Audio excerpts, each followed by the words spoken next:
Anthony Ianni.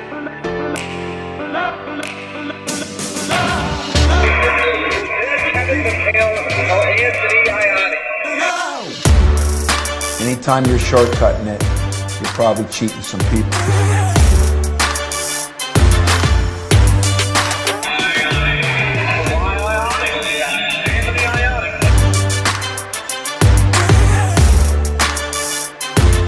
Players play. Tough players win. Welcome, everybody, to the very, very first episode of the Centered Podcast. For those of you that do not know me, I am your host, Anthony Ianni. I'm a former Michigan State basketball player and the first Division I college basketball player in NCAA history diagnosed with autism. A couple of weeks ago, I asked the question, should I start a podcast? And the response was absolutely. So I asked, you answered, and I am delivering. So I am very excited to launch this podcast. And please subscribe to the podcast, write a review. You can download the podcast at Apple, Spotify, radio.com, wherever you get your podcast downloaded from. And also subscribe to our YouTube channel for our video of today's interview. And that is the Centered Podcast. So subscribe to the Centered Podcast on YouTube as well. And I'm very, very excited for this because, like I mentioned, this is something that I thought about for a long time. Some I thought about, what did I want to do? And so basically what the Center Podcast is, it's basically just a talk show. You know, I'm going to bring on some special guests, you know, whether it's Michigan State related or not, but it'll be all different guests from all different backgrounds, all different areas of work. So I'm very, very excited about it. And we're just going to sit and chat, have a good time, get to know my guests even more. And I also got to give a shout out to my producer, Will Gatson. And Will has done an incredible job setting all this up. Will and I have known each other for, I think it's about 4 years now. We first met at Coach Izzo's basketball camp, coached together at Coach Izzo's camp, and our relationship has grown from there. And when I talked about doing a podcast, he didn't hesitate. He got a hold of me, and now we're partners in this. So shout out to my guy, Will. So my first guest today on the very first episode of the Center Podcast is somebody that Spartan fans will probably say, well, why? Like out of all the people that you know, Anthony, like why would you have this guy on? Because he went to that other school. By the other school, I'm referring to the University of Michigan. And my first guest on the show will be a guy that I'm proud to call a friend and a guy I have a lot of respect for. And that's Jordan Morgan. Jordan Morgan played at the University of Michigan from 2010 to 2014. He had an incredible career. 2013 Final Four, 2014 Big Ten champion. He was a 2013 All Big Ten defensive team, 2014 All Big Ten academic team. He at one time held the most games played. He played 142 games for Michigan from 2010 until he graduated. That record was tied by Zach Irvin, but now it was actually, believe it or not, broken by Muhammad Ali Abdur-Rahman. So for you Michigan fans listening to this, you probably recognize those names. But Jordan is a guy I wanted to bring on because I wanted to get to know him a little bit more, you know, more than I do now. I want to know more about his background. I want to talk about, you know, why he chose Michigan over the other offers he had when he was in high school. We'll even talk about his days at UD Jesuit, and we'll get into the really good details about his days at Michigan, his experiences at Michigan, what separated John Beilein from the rest of the coaches in the country, his favorite John Beilein stories. We'll talk about his professional career right now. He's been playing in a lot of great countries all over the world. That includes Italy, France, Greece, Slovenia, where he won a couple of championships, Turkey, a year in the G League with the Canton Charge, and he's also now currently finishing up his professional career this year in Russia. So, and we'll talk about his foundation too. I want everybody to check out his foundation that we'll get into a little bit during the show. So I'm very excited for this. And then we'll finish it up as well with some rapid fire questions. Like I said, we're going to have some fun with this.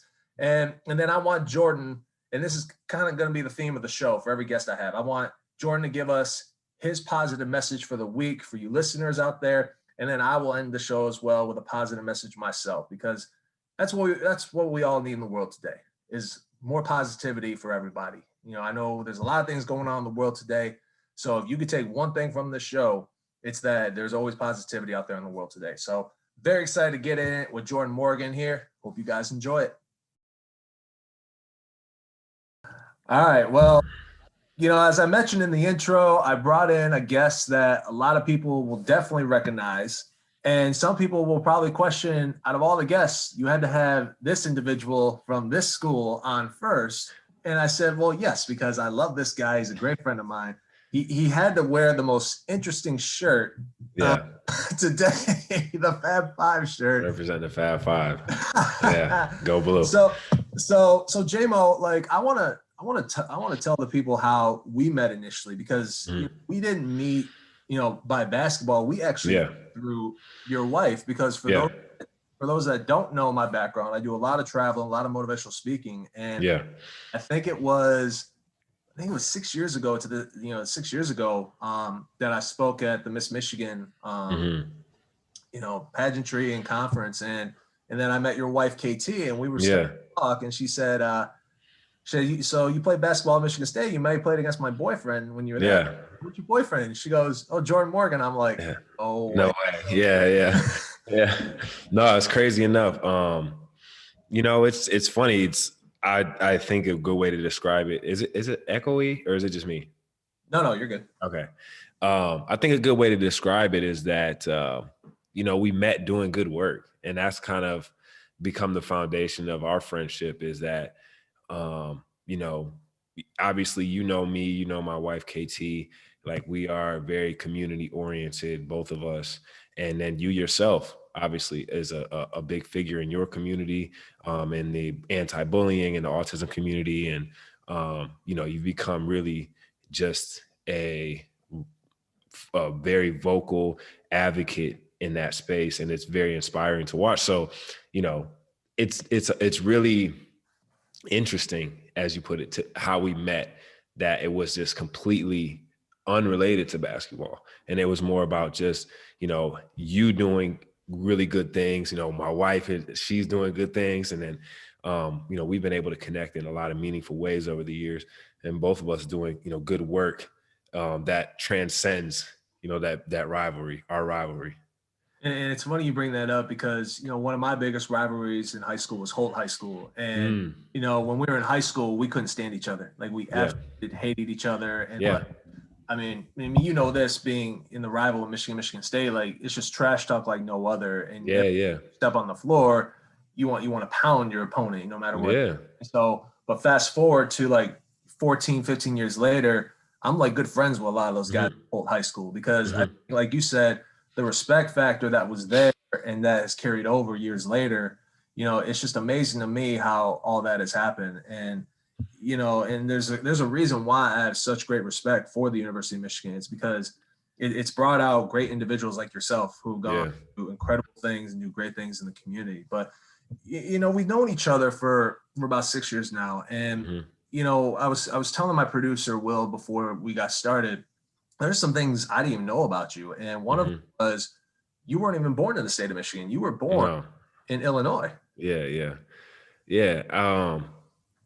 No, I was born in Illinois on Scott Air Force Base. My mother was born and raised in Michigan herself, but she had me when she was in the Air Force. And so I was born just outside St. Louis, and moved back to Michigan when I was about 2 years old. So no, I was not born and raised in Michigan, but it's all I know. And it's interesting you bring up how the rivalry too. And I think what happens when you get older is you realize that, once you're no longer playing in that rivalry, you understand and you grow to be a man, you realize that you have more in common than you do differences. And the rivalry is always something that you're passionate about and you're invested in, but you grow to see them as people and as men and appreciate their stories. And you see that you have a lot in common, Yeah, exactly. I mean, no question, bro. So how old were you when you moved back to Michigan? So we moved back. I was probably, I don't even know if I was 2 years old yet. So to be honest, I don't have any memories of, Illinois. All I know is Michigan. That's all I remember. So that's my home. It's my home. And then straight to Detroit, right? No. So actually we moved. So funny enough, my mother and I, my mom was a single mother for about 8 years, and we lived in 9 different homes before I was 5 years old. By the time I was 5, we had lived in 9 different homes. And so when we first moved back to Michigan, it was actually Kalamazoo. Oh, really? Yeah. We moved to Kalamazoo. before we moved her back to the Detroit area. We lived with my grandfather in Pinckney at one point. We lived in Dearborn Heights. And I can't remember where else. We ended up at 1.2. We stayed in, for a short stint, nothing that I remember, but there was one point in our lives that we actually were in a homeless shelter, my mother and I. So we by age 5, 6, I can't tell you exactly, she had gotten a steady job as a dispatcher, and she had bought us our first home. And that was the home that I ended up growing up in, and that was in Redford, Michigan. Okay. Yeah. So right down the street from me in Livonia, Michigan, man. Yeah, right down the street. I know Livonia well, So that was my first home. I lived there until I was a senior in high school. So big shout out to my mom for her hard work in the early years of my life, getting us some stable footing. She was a young mother with, she didn't have a college degree at the time and didn't really have much of anything. And she worked overtime and went back to school, and she now has a master's degree and a few years away from retiring as one of the chiefs in Southfield in their police department. So she's really done a lot of really amazing things. For her, man. Like I love your mom, man. And the first time I got to meet her, and I think it was when your wife was crowned Miss Michigan. I think that was the first time I met your mom. Yeah. And, I remember just me and her having a conversation and then staying in touch on Facebook over the years. But and this is why I love your mom, man. Like anytime I would put like a picture of my kids in state. Oh, she's gonna say something.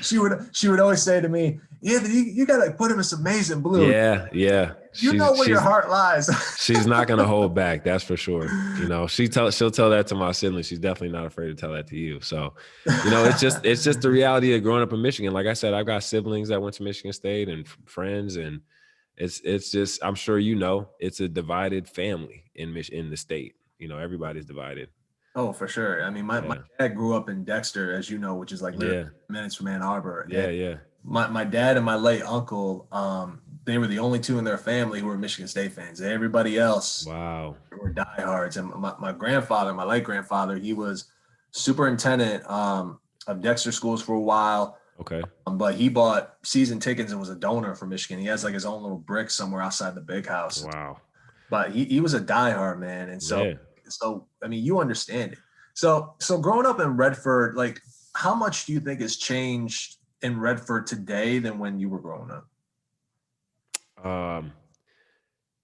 It's hard to say. I haven't been back in a while. Mm-hmm. If I'm being honest, I haven't been back. I went back maybe a few years ago, probably 3 or 4 years ago, to see the house I grew up in. And I talked to the family, and it looked the same, but I couldn't really tell you. And I'm, you asking me that makes me feel like I should maybe know a little bit better. Yeah. Hey, like I'm kind of the same, I'll go back to my hometown from time to time, but like, cause like, I mean, there's so many different places that have changed. Yeah. I didn't even think about it. I would just drive through town one day and see it. Well, the difficult thing is my parents have moved a few times. So they moved once when I was in college to Livonia, actually. And then since I've been playing professionally, which has been 7 years now, I've been overseas. They moved to Waterford. So now my parents live in Waterford. So there's not much bringing me back to Redford. I don't really have any other family there. And then on top of that, like, I'm just not home. Like I'm looking at the calendar this year, like 2021, I might not come home at all. So it's like, I mean, when I come home, it's usually a short little thing, with the exception of like the pandemic, that I was home for a while, but I was home. Like I was home. So it was different, So talk about that real quick, and then we'll get into your high school career a little bit. Like you talked about the pandemic. You had told me last year, I think it was last summer, that you and your wife caught like the last flight home. Yeah. From getting last Turkey. Yeah. I'm going to try to give you the Spark Notes version, like the quick version. But essentially, like, they asked us to stay and said they were going to try to resume the season. And then one day out of nowhere, they just said, you know what? We're not, like, you guys can go home. So they obviously had given up on playing the season. So we debated if we were going to stay in Turkey. We were in Turkey at the time, We debated if we were going to stay there or not, because we were watching the news. And as we watched the news, it looked like Armageddon back in America. And like in Turkey, it was like, cool, man. People were calm. You know, there was no panic, but America was like crazy. We were like, man, do we want to go back to that? We decided we wanted to go back, but we put our flight off like 4 days. We're like, okay, we're going to pack, take our time, get out of here, and not like rush. So the night before we were supposed to leave, I think we were leaving on a Saturday. The night before we were supposed to leave on Friday night, all our bags were packed. We're ready to go. We got our flights and everything. And the president of Turkey, and for those of, you know, I don't get into politics, but he's a pretty well-known individual in the political sphere. He gets on the TV and goes, we're stopping all international flights. So like we go into a panic. Well, you know, it was like 11:30 at night. It wasn't like we were supposed to leave in the morning, right? So we're like, wow. We started like panicking. I talked to my agent. I talked to the embassy, and the embassy's like, they didn't tell us anything. We know as much as you know. So we're like, okay, well, let's hope, you know, everything goes okay. And lucky for us, the stop on international flights went into effect at 5 p.m. the next day.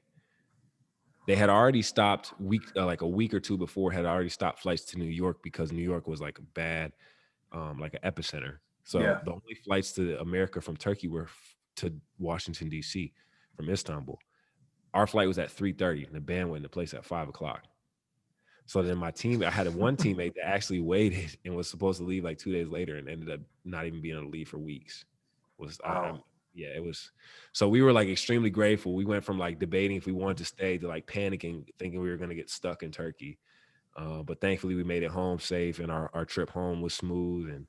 But it was like the Twilight Zone coming home. I'll tell you that. It was like empty airports, and it almost felt like not even real. Was anybody on your flight?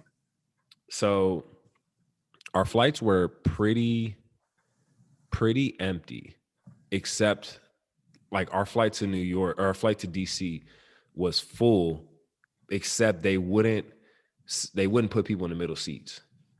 They wouldn't even like they do today. Like they quote unquote do today. Yeah. You know, because my wife had some Delta flights, and Delta's not supposed to do that, but she was sitting next to somebody on her flight. So anyways, they wouldn't even let us sit next to each other. And we're like, we're married. Like they were like, no. So, wow. But then our flight, when we landed in DC, our flight to Detroit had 4 people on it. It was 4 of us. Wow. Yeah. That's an experience, man, that you're definitely not going to forget anytime soon. Yeah. I mean, we went through the world's biggest airport in Istanbul, and it was like a ghost town. It was crazy. Oof. Like I have not been to an airport maybe since March 11th of last year, that was the last time I was on the road traveling. Like that was the last time I've ever been to the airport. And my wife, happily married for 7.5 years, she and her family went to Seattle back in November to visit her brother. But even then, she was just saying, like, you know, there were some folks there, but it wasn't. It's not the same. No, it's not. And no, it's very different. So I don't know what it's like now, but I know with, you know, I can tell you now, I fly a lot. You know, No, I'm one of the few people in the world that actually has traveled through the pandemic because of basketball. I mean, I've been to at least like 12, maybe even 15 countries this year. So crossing borders is like a flight to Seattle is one thing. I've flown like international, in and out of the EU, different, this country, whatever. It's crazy. It's like, it's so odd and bizarre. And like, sometimes I sit and think like, nobody knows what is going on right now at these airports. Nobody goes to the airports anymore. So nobody really is living this. But I've gone, you know, Corona test when you get there, Corona test in the airport, you know, like you need this thing, like all types of documents, letter, like it's crazy. It's unbelievable, man. Seriously. And well, hopefully, man, we're getting to the end of the road. So, you know, we don't deal with all that anymore. Yeah, seriously. Let's go back to, you know, your high school days. And, you know, you were a 4-year varsity player at UAD Jesuit. You started for 3 years. You had a great career there. And Pat Donnelly was your coach, right? Yeah, he was my coach from my senior year, actually. Okay. So he got the job my senior year. His name was Kurt Rodder. Okay. Was there anything that that you took from both of those coaches to kind of help prepare you to get to the next level? Well, I have to give credit to like Coach Rodder and Mm-hmm. and Coach Flournoy, who was his assistant, and he's still an assistant at UAD, because they really got me like my work ethic going. A lot of people not there weren't very many fans of Coach Rodder. I don't have a good enough recollection of his basketball knowledge to really speak one way or the other. But one thing I will say is that both of them dedicated a lot of time to like picking me up before school. I remember like they would both pick me up like 6 a.m. and take me to the gym, like take me to school to like work out before school. And then, that really like taught me to work. It was like when I first started like lifting weights and like getting extra workouts in and stuff, like, like that going from 8th grade to high school, like that's a big transition. For sure. And they were both really invested in me. So like definitely from them, like the work ethic. And then Coach Donnelly, he really came in and like changed our team and really had us play as a team, play with intensity. And he really like, I feel like he taught me a lot about basketball, even in the short time that I was with him. And he helped me take my game to another level. I had worked on my body physically, and then for him to come in and he took over a team where we had a lot of leadership, a lot of guys that had been playing together for a while, and he really taught us how to play together, how to really defend, and just helped me. I feel like he helped me mentally be ready for the next level. When did you realize that, hey, playing at the next level is a real possibility? Like, when did that kind of start clicking in your head that it was going to become a real possibility? Oh, I mean, for some reason, I always knew like I would play in college. I got playing varsity as a freshman. I feel like I was spoiled in that regard because I was a 6'6" freshman playing varsity. And I was getting letters. I was getting a lot of letters. And I feel like if anything, like I had to be humbled a little bit because, I kind of, not that I was like arrogant or anything, but I feel like I didn't realize the amount of work it would take to achieve some of the opportunities that I thought I would get. Like, you're a freshman, you're a 14-year-old freshman, and you're playing varsity and you get like a letter of interest from Duke or something like that. And it's just like, that's just a different class, like to be honest, like they're like, you got to be an All-American, to go to Duke or like North Carolina. But I got letters from them like my first years. And so there's just like there's a period where you realize like eventually like those kind of stop coming.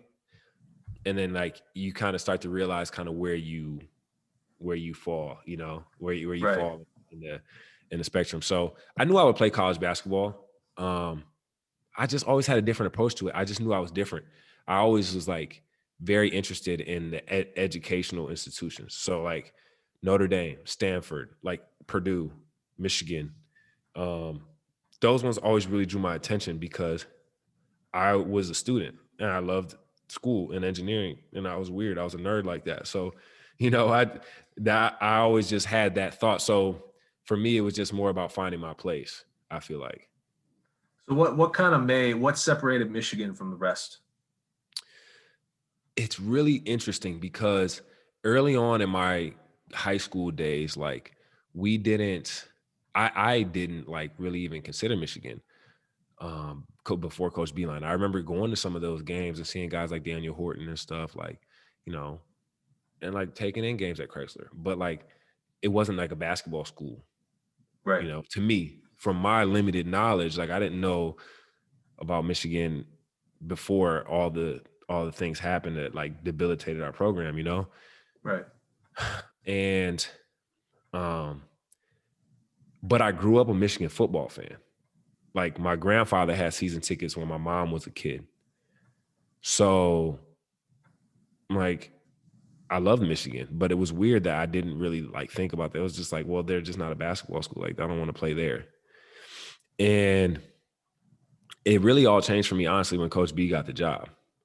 because, and it sounds like cliche or whatever, but when Coach Beeline got the job, they started to recruit me harder. It's not like they didn't recruit me, but they started to like really come after me. You know, Mike Jackson was the assistant at the time, and they started to really come after me. And it was the talks with Coach Beeline, and like knowing that he saw like something in me that other coaches didn't necessarily see. Like what he valued in me wasn't what other coaches valued in me. And he almost overlooked other players that seemed to shine more or whatever, because he was looking for something different. And then the conversations with him was like, we're going to rebuild Michigan. And so like, that's what really, really sold me on going to Michigan was the conversations that I had with him early in my recruitment saying, we're going to build this program into like something really special. And like the idea of being a part of that was really intriguing to me. And then also the other thing was like, I love engineering, and like I wanted to study engineering at Michigan, you know? So basically you were sold from Coach B like right away. yeah, I mean, he started recruiting me in 07, right? When he got the job in the spring of 07, I believe, he got Stu and Zach late in the game. And then like that summer, they started recruiting me. And he came to see my first game, I think, in the fall. And then they offered me. And I was like, yeah. And just like, I was like, cool. Like, that's where I want to go. And like, and it wasn't like, again, it just wasn't just basketball. I got to emphasize that. Like, I was going to tech day at the College of Engineering with my dad too. So like, just as much as I was being recruited for basketball, like I was going to all the recruiting stuff for engineering. Like that was the same. It was hand in hand for me, you know? And yeah. And that's the one thing too, man. Like, you know, I love about you is that it wasn't just basketball for you. Like, it was No. more than that. It was about the education. And I feel like that sometimes, especially with today's younger generation of talents, they look more at the basketball vision than anything, and not the bigger picture of, Yeah. all right, I'm gonna go play ball here, but you know, they don't think about the school aspect of it. And I think one thing that, you know, for the folks that are listening here today, especially if it's young athletes, is that you choose a school where, number one, you're going to go get a great education, you know, for your major and whatever you want to do. And two, just know that, you know, and this is what Coach Izzo taught me, is that basketball is, as you know, it's a privilege. Yeah. Privilege to be a part of in college. And I think just today's athletes, man, this is just my opinion. I think they take advantage of that, you know, because once they leave, like that's it. It's like, all right, what am I going to do now? It's like, well, you went to school for something, like use your degree towards it. Like that's what you went to classes for and everything. Man, for me, like there's a few things that like really just like made me that way. Number one, like my parents always stress education. My dad and my mom, they sent me to UAD and they told me like education is first. And if you're good enough, coaches will find you. That's what they told me when they sent me to UAD. They didn't care about basketball. They didn't send me there because it was a basketball school, because it wasn't. It isn't the UAD that people know that's been to all these state finals and stuff. Like that's happened with Coach Donnelly. That wasn't UAD before. You know, they got a few like Catholic League or city titles or whatever, but they like, as far as state championships, like those didn't happen, you know, at UAD. That wasn't what it was. It wasn't a bad basketball school, but it wasn't a place people ran to go play basketball. And my younger self said it best. I play basketball so that I can have success and be able to invest in myself later on in like business. Like, and then I take my school seriously so that I know what to do with my success from basketball. So like they go together, you know. Right. I'm in school to complement my basketball, and I play basketball to complement my school, and I love both, you know, and that's okay. Like, you know, you got to know how to prioritize. Obviously, I mean, I've had to learn that for 7 years. I've been doing it, but I'm blessed to make it this far, and that's the thing that, you know, it's not just college basketball. Even the guys I feel like that are good enough to play in college, like they take that for granted. Like making a living playing basketball is hard. This is not easy. And I've seen a lot of guys, you and I have seen a lot of good high school players that don't thrive in college. And there's a lot of good college players that cannot thrive as professionals. You know, they might the number that make it to the NBA and stick is small. And outside of the NBA, am I allowed to cuss? Keep it PG. Is the S word PG? No. Uh, Okay. Outside of Stuff. the NBA, outside of NBA, man, this life is hard. It's hard. It's not easy. I've seen it. I've seen guys that cannot handle it. And you would be surprised, like, man, they're such a good player. But it becomes, once you're out of school, it's about more than basketball.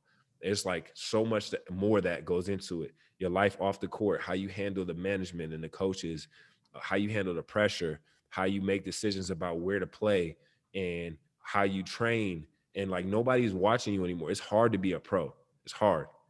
You know, it takes a lot of discipline. It takes a lot of mental fortitude. It's not easy. And to make a living playing basketball is hard enough. To make enough money to never have to work again is really hard. And that's assuming that you ain't going to want to do something when you're done.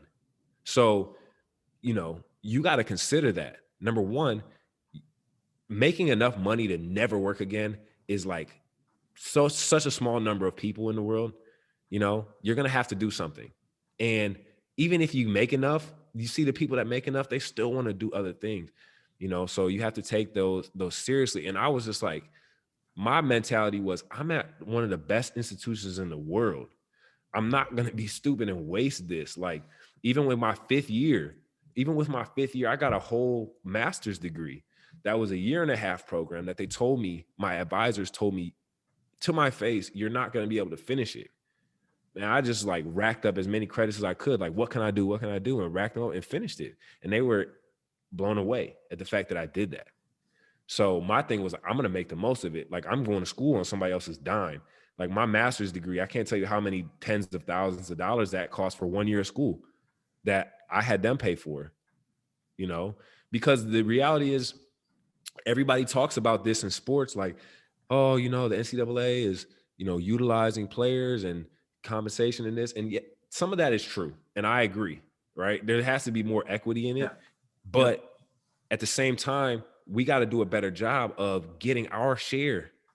You know, like I said, like, I can't, if I sat down and added up how much I got from the University of Michigan, like what that's worth, you know, not even including the prestige that comes from going to the University of Michigan, the network, you know, that comes from you going to a Michigan State University, you know, outside of that, if you're just talking just tuition and all that, add it up, you know. Yeah. And we don't do a good enough job of like, I'm getting every dime out of it, like every single one. I didn't take a semester off for 5 straight years. I was in school. And it's just like, for me, it was just like, I'm here. And I put everything into basketball, but I ain't playing basketball for 24 hours a day, you know, and it just comes down to priorities and deciding to make the most out of the opportunity. Man, that's beautiful, man. Like, not gonna lie, that might be, you know, our best segment right there, man. That was, preach, J-Mo. I love it, man. I love it. And that's what I love about you, man. Is like, you're real. Like, you basically talk about your experiences and how, again, it's not about the sports. It's bigger than that. Yeah.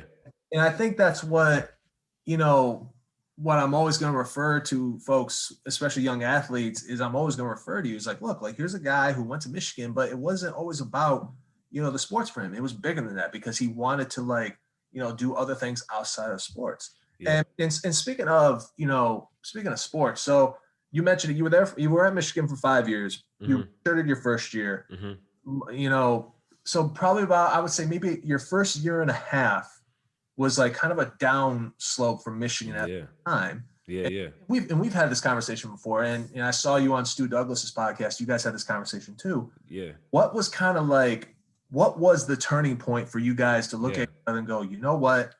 We know where this is heading. We can't do this anymore. So we got to turn this around. Like, when did all that kind of like really happen for you guys? Yeah, we had lost the home game. So everybody talks about our game against Michigan State, obviously, like, but like it was the game before that was really like a turning point for us. And I'm trying to remember who we lost to. I think I want to say Iowa at home. Okay. I want to say, but don't quote me on that. But we had a meeting, and it was like not like a formal like be there on time. It was just like after practice one day, like us players, like we like sat down and we just like looked each other in the face. Like we sat in a circle and was just like, man, I don't want to say sat in a circle because I got teammates that would be like, we didn't sit down. No, we like stood in a circle and like, and we all like basically like owned up to the fact that, you know what? I've been trying hard, but like there's more. Like I can give more. It was Minnesota. It was Minnesota. Minnesota. It was Minnesota. So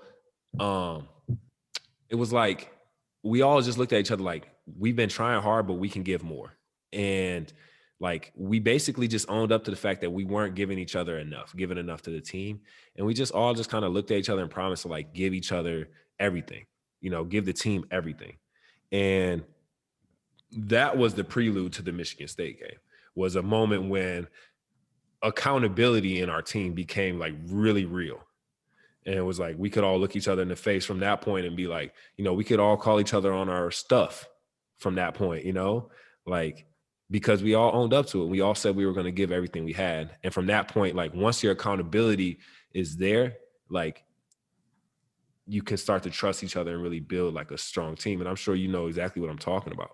Like you got to have accountability. You got to be able to go to a guy and say like, hey, like I needed you there. You didn't do that.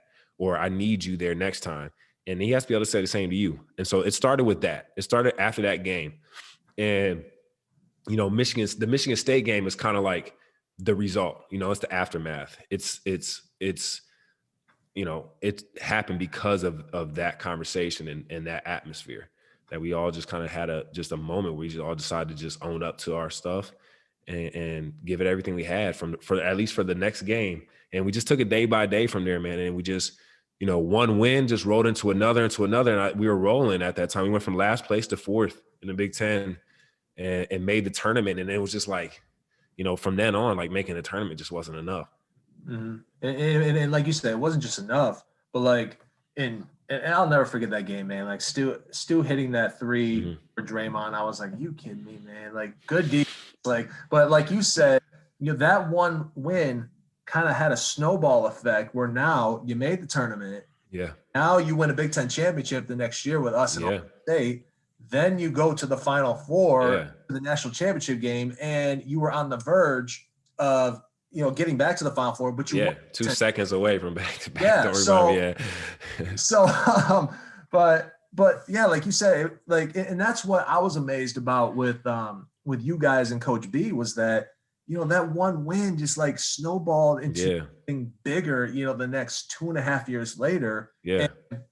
And I'll ask you this, if you don't beat us in our place, do you think all those things happen down the road? Do you think there is a 2012, 2014 Big Ten championships? Do you think there is a Final Four appearance if you don't beat us in East Lansing? I don't know that, you know, and I don't know where Michigan basketball is today because I don't, you know, it's hard to say what would have happened, but the story wouldn't have been what it is. Mm-hmm. The story wouldn't be what it is. You know, I'm not going to say that somebody, you know, Coach B wouldn't have turned around later or somebody else would have turned around, because the other thing that people talk about is like Coach B didn't have very much job security before that's right. You know, went on that run. So who knows what our season would have finished like. We stayed at the bottom of the Big Ten or whatever. It's too hard to say what would have happened. I just know that it wouldn't have been what it is. Mm-hmm. And I mean, even today, it's just like, it set the foundation, you know, one little bit of belief. That's what I talked about on Stu's podcast. It's like one bit of belief, you know, when you win that game, you win at Michigan State, you're like, hold on, we just won at the Breslin. And it's like, all of a sudden, like everything else is like, you believe you can win anywhere, you know, and that's a, you know, props to you, you know, you guys and how hard it is to win against you guys, let alone at the Breslin. And when it's just like that belief is contagious. And then it becomes a part of everything. And then it's like, who would have told, if you would have told anybody before that Michigan State game, hey, in 2 years, you're going to be in the Final Four. Like, come on.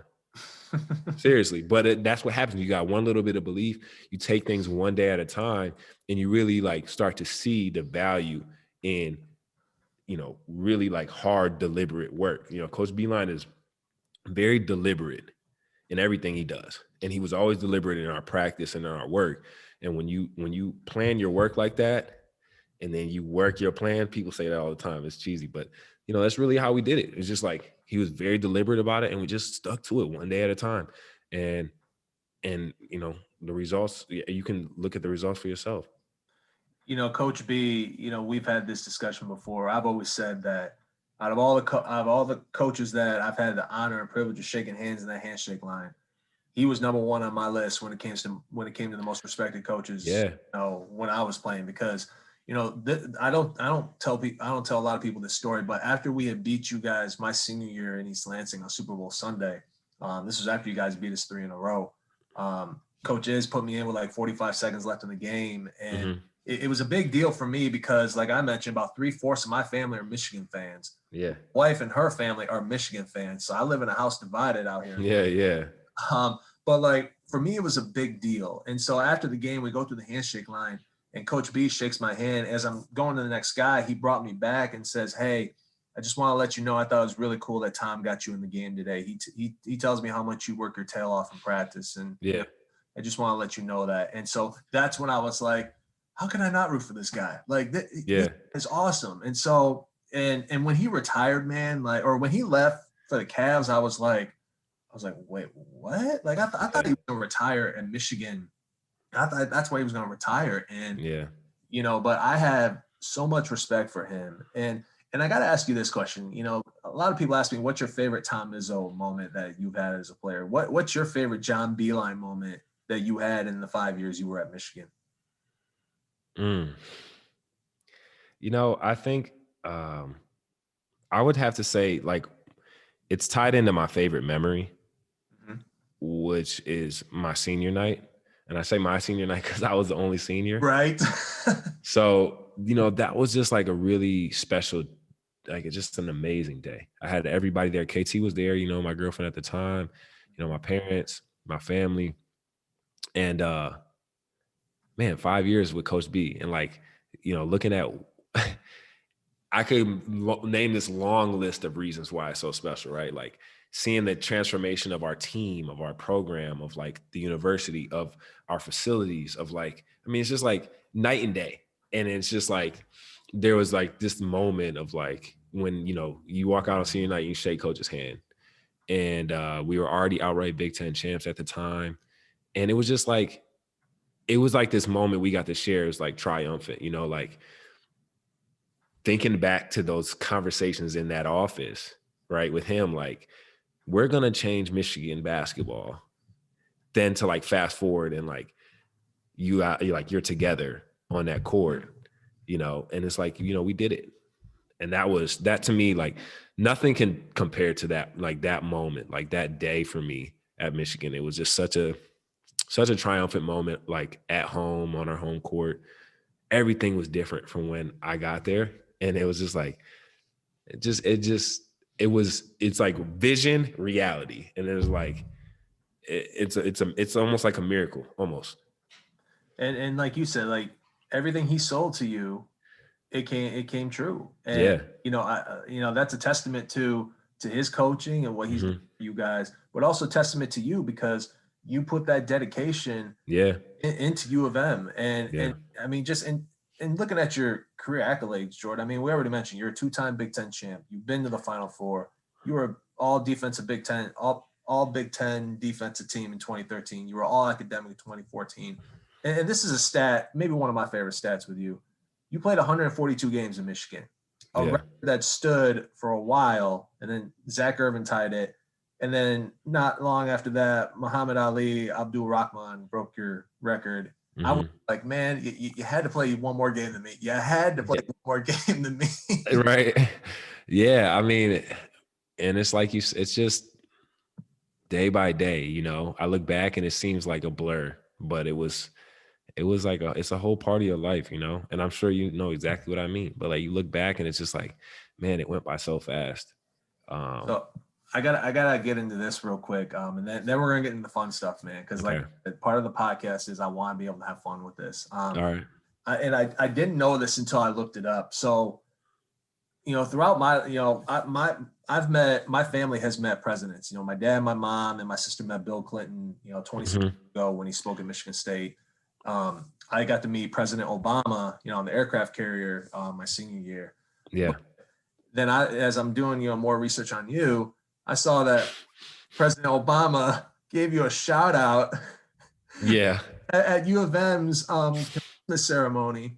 And so Yeah. I was like, man, like that's pretty big time. So did you get to meet him at all that day? I did not, Oh, unfortunately. The story was he had to get on the road like really quickly. So I do wish I had. Hopefully one day I will. But it's definitely something that I get asked about often when I come over here. My first, I think it was a question every team I was on for like 3 or 4 years, like Obama, like, especially when he was president, it's just like, it's the first thing they always look up to. Like when he said and this may be like one of those, really one of those questions, like what was going through your mind when it was like, President Obama just said my name, like, wait, man, like what? It's surreal, it's, being there for him to speak is really like a special experience because he's such a great speaker, and much respect to most our presidents, almost all of our presidents, but let alone, I mean, it's just like a special thing. Not a lot of people get to take that in and, say what you want about President Obama.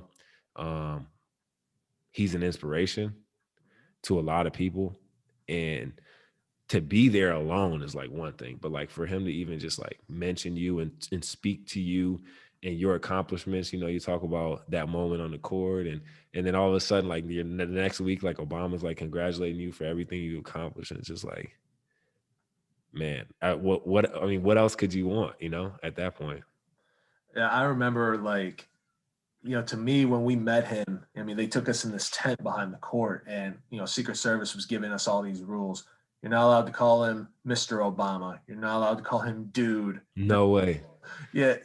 Seriously. Like they said to us, like, you can't call him homie. And I was like, why would any of us want to call him? And then, my mind goes to like, well, okay. And if I say it, then like, what's going to happen? Well, it was crazy because like, even when they did the rule, because Michelle Obama, the first lady, was there with him. And so he did the same thing. You call her, you don't call her Michelle, you don't call her Mrs. Obama, you don't call her Bae. And we were just like, come on, man. Like, we're not going to call her Bae. But like when they stepped into the tent, Keith Appling was right next to me. And I remember Keith, as soon as he walked into the tent, Keith Appling was like a kid on Christmas Day, man. Yeah. He was just giddy. And the straight line we're in, everybody was pushing us. And we're like, just back up. But like when I shook his hand and told him, hi, Mr. President, my name is Anthony Ianni. And he says to me, how you doing, Anthony? I heard you're graduating this year. Congratulations. I was like, wait, what? Like did you go through the roster on Air Force One to learn everybody? But like you said, just having that moment. Yeah. You're like a kid in a candy store, literally. Because like you care about me, like what? Like you're president. Right. You got way bigger things to worry about. Like you got 130 some million people to worry about. Yeah. Taking time out of your day to mention me. Exactly. Oh, man. So JMO, to end the show here, I got a couple things, but so we're gonna do rapid fire questions, man. Like these are just questions that are goofy, they're interesting. But right. before I get to the rapid fire questions, just tell people about your foundation real quick, how long it's been there, and where they can look up your foundation. Yeah, so the Jordan Morgan Foundation is celebrating 6 years. Congrats, man. This month, I believe. Yeah, 6 years. And we are focused on our mission is to inform, inspire, and empower academically disadvantaged and socially underserved youth in Detroit. It's a fancy way of saying, look, we prioritize education and making generational change in Detroit through educational programming, specifically around STEM education is something that I'm personally passionate about because of my background, but I also have a deep belief that STEM education can play a big role in revitalizing underserved communities. To find more information about the Jordan Morgan Foundation, visit jordanmorganfoundation.com. It's awesome, man. And Yeah. as you know, I love what you guys do with the foundation, and keep up the good work, man. I mean, Thank you, man. you already know you got my support, and Yes, sir. I encourage all It's fans. mutual. It's mutual for Yeah, sure. it You know is, man. that. You know that. And like I said, I encourage all fans to pitch in with JMO's Foundation. It's a great cause, man. I don't care if you're Spartan Nation, Wolverine Nation, Buckeye Nation. Chip in, man, and help out. All right. We don't discriminate. We've got future Wolverines and future Spartans in our program, so don't worry about that. You're darn right, man. But knowing you, the older my kids get, you're gonna come knocking on my front door one day and be like, "Hey, Yeah, you know what? I'm gonna have to get their birthdays and start sending some gifts to the house, man. man, you already know my wife will love you even more for that." Start sending some Michigan gear for their birthdays. All right, man. Let's have some fun with this. So we got rapid fire questions. Like I said, these are goofy. It's gonna be serious. However you want to view them. So question number 1: strawberry or grape jelly? Strawberry. Question 2: does pineapple belong on a pizza? Heck no. Don't ask my wife that question. She doesn't know the right answer. Oh man. Question 3: favorite movie character? James Bond. Ooh, good one. Yeah. Question 4: your favorite post-game meal? Pizza. Oh, that's a good one. Yeah. 5: best motivational speaker not named Anthony Ianni. I was going with that one. I would probably have to say I am a Les Brown fan. I got a lot. Brown. I like to dial up some Les Brown speeches every now and again. Okay. Yeah. 6: if you could be any animal, what would you choose? A dog. I love dogs. They are great. I love my dog. Yeah. I feel like dogs live the best lives, man. Man. You go outside, have fun, and then you come back and go back to sleep. Yeah, exactly. Question 7: will our Detroit Lions ever win a Super Bowl? Why you do this to me? Why you make me answer this question? Hey, man, we're both Detroit fans. Okay, yes, we will. Sure. Yes. Like Obama said, yes, we can. I love it, man. Question 8: comic books or magazines? I'm gonna go with magazines. Okay, I like that. Something like engineering related, some tech stuff, nerdy stuff. Yeah. Question 9: if you could, I should probably already know the answer to this one by now. If you could teach one subject in school, what would it be? Ooh, math. It's pretty good at it. It's pretty easy. Not engineering, huh? Well, I mean, it's the foundation of it. Engineering is a very broad discipline, so I'd probably go. Yeah, I'd probably just go with like math, but like a little bit easier, not like college level. That's too much for me. High school geometry, algebra, around there. Yeah, that high school math is perfect. High school math is perfect. And final question: who do you admire the most? Wow, that's tough. I probably have to say, I swear I'm not trying to get points with this one. I'm not, but I probably have to say my wife, to be honest. She's really just amazing. She is full of love, but she's also just the stuff, man. I keep it PG. She's just a star. And, she inspires me in a lot of different ways. And she's always challenging me and supporting me. And we've come to really love each other very much. And she's just a really special person, man. She's like she's one of one, man, honestly. And that's beautiful, bro. And I can definitely vouch for that. When I met her 6 years ago and just seeing all the work she did, man, like I knew right then and there that she's an incredible person. Yeah, seriously. So, all right. So to close out our interview, I'm going to ask every guest to do this. I'm going to do my own, when we're done here. Okay. So every week I'm going to have my guest give a positive message for the listeners, because this is a weekly podcast. It's not an everyday podcast. Be on every month, almost every Monday. But what is your positive message for the listeners for this week? My positive message for the listeners is my positive message would be take some time this week to love yourself. Do something for you. Go out and, whether that be some meditation, take a walk, maybe you want to go get a pedicure or something. I bought myself some Legos yesterday, spoil myself.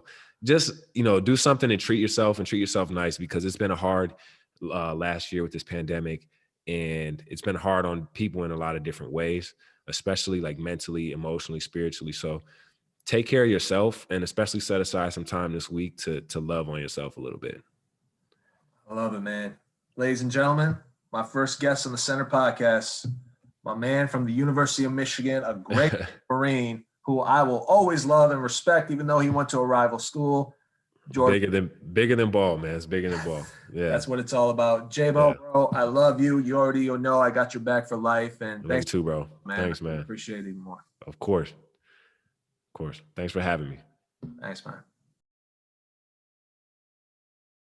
Again, I cannot thank Jordan Morgan enough for coming on to our show today. Just such a great conversation and just getting to know J-Mo more and about his experiences at the University of Michigan. And this is why I wanted him on. I wanted to learn more and more about his experiences in Michigan and how it wasn't just about sports for him. It was bigger than that. And just seeing what he's doing now with his foundation, what he's doing off the court, it's just incredible things. So again, I cannot thank my guy, Jordan Morgan, former University of Michigan basketball star, for coming on. It's just a great conversation.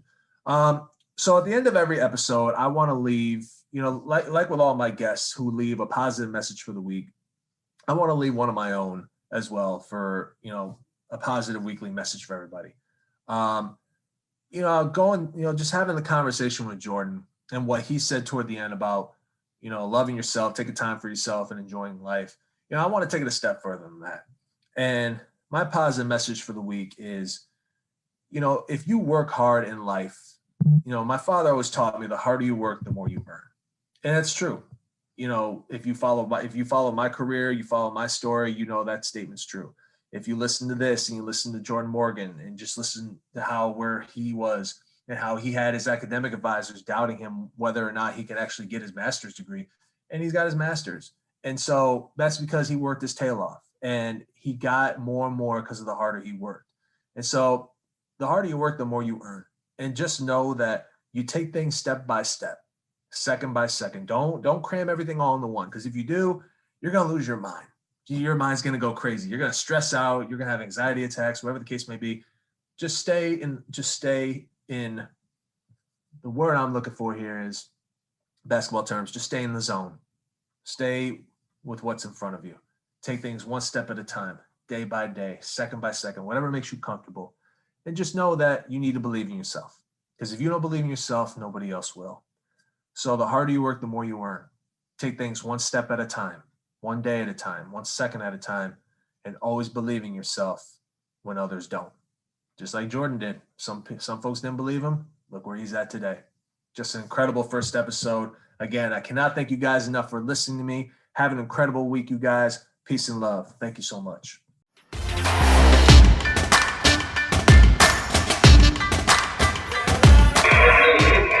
Anthony Ianni. Anytime you're shortcutting it, you're probably cheating some people.